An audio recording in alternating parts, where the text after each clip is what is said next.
Tentara biasanya berjuang untuk negaranya dan menjunjung tinggi cita-cita patriotik, baik atau buruk. Ketika seorang tentara berbalik arah dan bertarung untuk pihak lain, pastinya akan dicap sebagai pengkhianat. Tetapi berbeda dengan tentara Korea bernama Yang Kyong-jong. Kisah tentara Korea ini membuktikan bahwa sejarah tidak hanya terlihat hitam dan putih. Selain itu, sejarah Perang Dunia II membuka cerita lain yang unik. Tidak hanya soal strategi, tetapi juga soal manusia yang menghadapi peperangan. Berawal pada tanggal 22 Agustus 1910, Kekaisaran Jepang resmi menguasai dinasti Joseon melalui Perjanjian Aneksasi Jepang Korea 1910. Yang menandakan kerajaan Korea kehilangan atas hak administrasi urusan dalam negeri. Segala kontroversi dan pertentangan tidak menyurutkan terbentuknya Dailbon-jeongeuk Joseon atau Korea Jepang yang menjadi periode saat Korea berada di bawah kendali Kekaisaran Jepang. Japanization atau menjepangkan Korea berjalan di bawah tekanan guna mengintegrasikan segala aspek kehidupan, terutama kebudayaan dan ekonomi. Pada masa itulah, tepatnya tanggal 3 Maret 1920, lahir seorang anak lelaki bernama Yang Kyong-jong di Korea Protektorat Jepang. Kekaisaran Jepang sekarang adalah Korea Utara. Sedikit informasi yang tersedia tentang kehidupan Yang Kyong-jong ini sebelum dinasnya kepada 3 pihak selama Perang Dunia II, termasuk masa kecilnya, latar belakang keluarga dan pendidikan. Hanya diketahui bahwa ia tinggal di Manchuria yang dikuasai Jepang pada awal perang. Pada tahun 1938, ketika ia berusia 18 tahun, direkrut menjadi komando terbesar dan paling terkenal di Angkatan Darat Kekaisaran Jepang, Tentara Kwantung, untuk berperang melawan Uni Soviet. Juga bukan karena pilihan, ia berada di Manchuria sebagai bagian dari prajurit wajib militer Kantogun, sebuah kelompok infanteri Dai Nippon yang bertugas mengamankan wilayah Kwantung dan zona kereta api Manchuria Selatan. Setahun kemudian, ia dikirim berperang melawan Uni Soviet. Ketika itu, Kekaisaran Jepang sedang terlibat konflik perbatasan dengan Uni Soviet di sekitar Mongolia, Primorskaya Krai, dan Manchuria. Pada tanggal 11 Mei 1939, pertempuran Khalkhin Gol meletus. Unit kavaleri Mongolia berjumlah 70-90 personel yang sedang mencari kuda-kuda gembala mereka di wilayah sengketa tiba-tiba diserang unit kavaleri Manchukuo, Manchuria versi Jepang. 2 hari berikutnya, pada tanggal 13 Mei 1939, pasukan Mongolia bersama sekutu Uni Soviet melakukan serangan balasan dan mengusir para tentara Manchukuo kembali ke sungai Khalkhin Gol.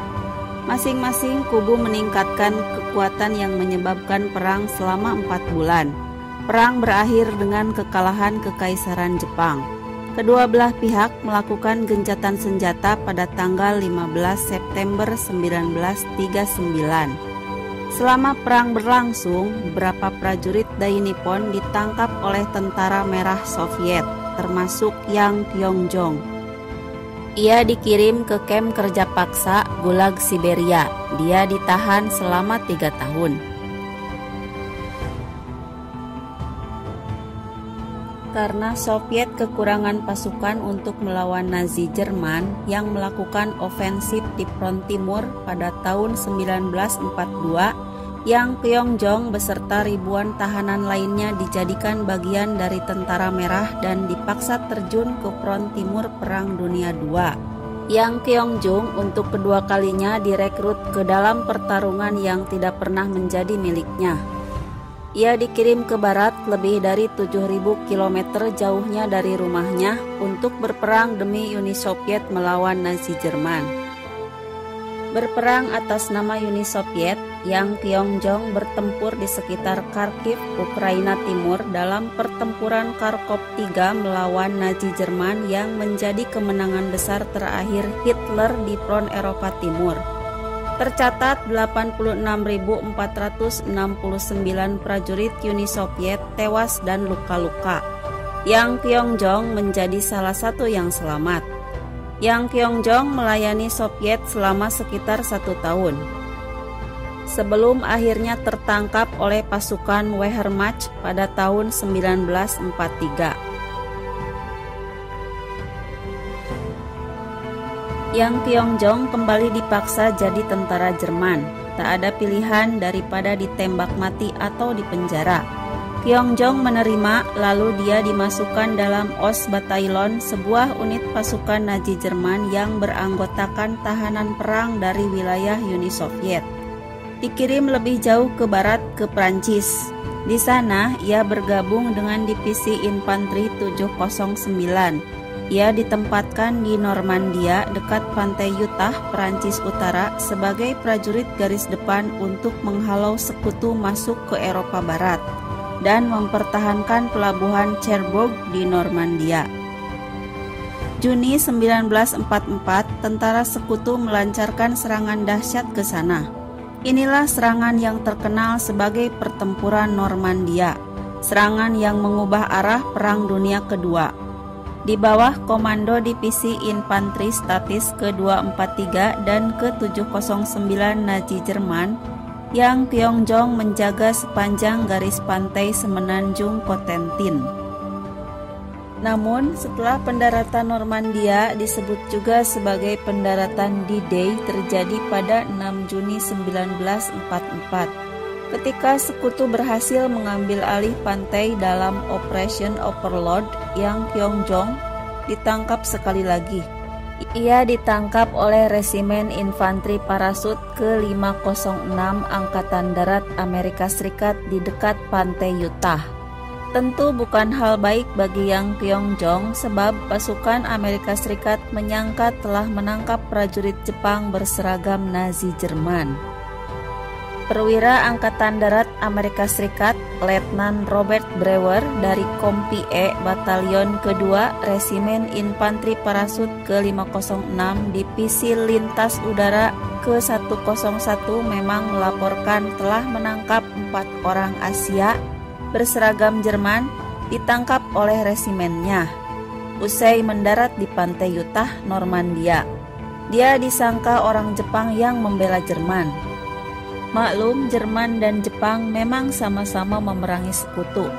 Parahnya lagi, Kyongjong tak bisa berbahasa Inggris. Dia tak bisa menerangkan dirinya orang Korea yang terseret nasib hingga membela 3 negara. Yang Kyongjong menerima perlakuan buruk akibat kendala komunikasi. Belakangan diketahui bahwa Yang Kyongjong adalah orang Korea, sementara 3 lelaki lainnya berasal dari Turkestan. Ia dijebloskan ke kamp tawanan perang Inggris, sebelum kemudian dipindahkan ke penjara di Amerika Serikat tempat dia menghabiskan sisa perang. Angkatan Darat Amerika Serikat membebaskannya dari tahanan pada tahun 1947. Yang Kyongjong dibebaskan atas dasar terpaksa bertempur bersama Nazi Jerman. Ia menjadi warga negara Amerika Serikat dan tinggal di Evanston, Illinois, menjalani sisa hidupnya sampai kematiannya pada 7 April 1992 dalam usia 72 tahun.